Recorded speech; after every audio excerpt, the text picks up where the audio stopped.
Hello friends, welcome back to my YouTube channel Sai Khushi creations. तो आज की वीडियो में मैं आपको जया एकादशी की पूजा विधि सिखाने वाली हूँ जो माघ महीने में आती है। तो चलिए शुरू करते हैं। सबसे पहले जहाँ पर भी आपको पूजा करनी हो उस जगह को साफ कर अगर आपको रंगोली बनानी आती हो तो रंगोली बनाएं।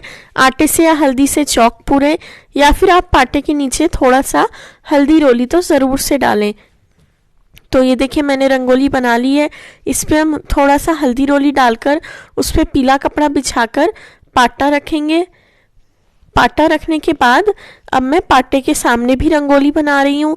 आपको रंगोली बनानी आती हो तो आप भी बनाएं। मैंने भगवान के चरण, शंख और चक्र बनाया है। अब सबसे पहले गणपति जी का पूजन करेंगे। तो गणपति जी को चंदन रोली लगाकर हम विराजित करेंगे एक फूल के ऊपर, या फिर आप अगर चाहें तो तिल या फिर चावल दोनों में से किसी एक पर विराजित कर सकते हैं। चावल खाए नहीं जाते हैं पर आसन देने के लिए आप उनका यूज़ कर सकते हैं, बट मैंने फूल पे बैठाया है। अब मैं गणपति जी को मोली पहनाऊंगी। मोली पहनाने के बाद अब चाहें तो आप फूल पर इत्र लगाकर उन्हें चढ़ा सकते हैं, या फिर आप डायरेक्ट भगवान को इत्र की बोतल से भी इत्र मोली पर लगा सकते हैं। इसके बाद ये देखिए भगवान को पुष्प अर्पित करेंगे। जो भी फूल हो आपके पास वो फूल आप चढ़ाएं। अगर पूजा में फूल ना हो तो कोई बात नहीं, बिना फूलों की भी पूजा कर सकते हैं।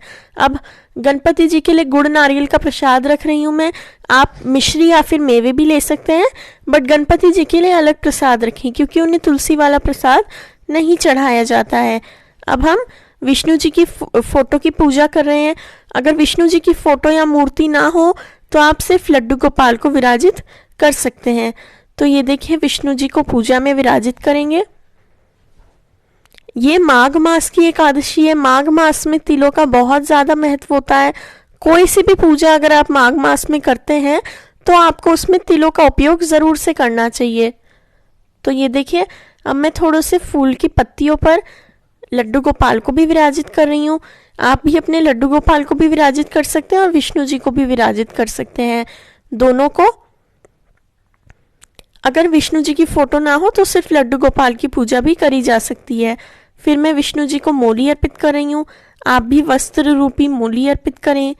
मोली अर्पित करने के बाद इत्र लगाएंगे विष्णु जी को भी और लड्डू गोपाल को भी। ये देखिए दोनों को इत्र लगाने के बाद जो भी फूल हो आपके पास वो फूल आप भगवान को चढ़ाएं। पीले फूल हो तो ज़रूर से चढ़ाएं। अगर पीले फूल ना हो तो जो फूल मिल रहे हो वो फूल आप चढ़ा सकते हैं। अब फूल चढ़ाने के बाद हम भगवान को काले तिल भी थोड़े से अर्पित करेंगे। इस एकादशी पर, जया एकादशी पर काले तिल दान करने का भी बहुत महत्व होता है। तो अगर अभी तक आपने माघ महीने में कुछ दान पुण्य नहीं किया है तो आप इस एकादशी पर काले तिल का दान जरूर से करें। अब धूप दिखा देंगे भगवान को। धूप दिखाने के बाद दीप दिखाएंगे। और अगर आप पूरे माघ महीने में स्नान नहीं कर पाए हैं तो आप आज एकादशी से लेकर पूर्णिमा तक माघ स्नान कर सकते हैं, यानी सूर्योदय से पहले तारों की छांव में स्नान कर सकते हैं। अब ये देखिए भगवान को 5 फलों का भोग लगाएंगे। 5 फल ना तो जो भी फल हो, एक हो तो एक, 2 हो तो 2, मेवे, मिश्री, ऐसी जो भी चीज़ें हैं उनका भोग आप भगवान को अर्पित कर सकते हैं। इसके बाद ये देखिए ओम नमो भगवते वासुदेवाय नमः बोलकर या जय श्री हरि नारायण बोलकर, कुछ भी बोलकर आप भगवान को तुलसी अर्पित करें। मिनिमम 11 तुलसी के पत्ते तो ज़रूर से चढ़ाएं।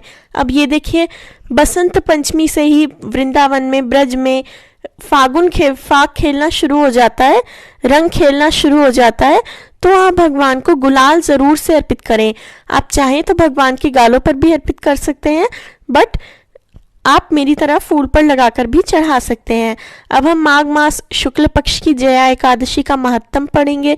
तो ये भी आपको मेरे चैनल पे मिल जाएगा, आप सुने या फिर पढ़ें। इसके बाद भगवान की आरती करेंगे। सबसे पहले गणपति जी की आरती करें, फिर विष्णु जी की आरती करें, और चाहे तो आप लड्डू गोपाल की आरती भी कर सकते हैं। आरती करने के बाद कपूर आरती भी आप करें। कपूर आरती चाहे तो आप मिट्टी के दिए में कर सकते हैं, कोई स्टील की कोई पीतल की छोटी सी कटोरी में भी कर सकते हैं, या फिर आप मेरी तरह ऐसे कपूर की आरती जिसमें करी जाती है उसमें भी कर सकते हैं। तो वीडियो अच्छा लगा हो तो वीडियो को लाइक करें, मेरे चैनल को ज़रूर से सब्सक्राइब करें। Thank you very much for watching. Please like share and subscribe. Thank you.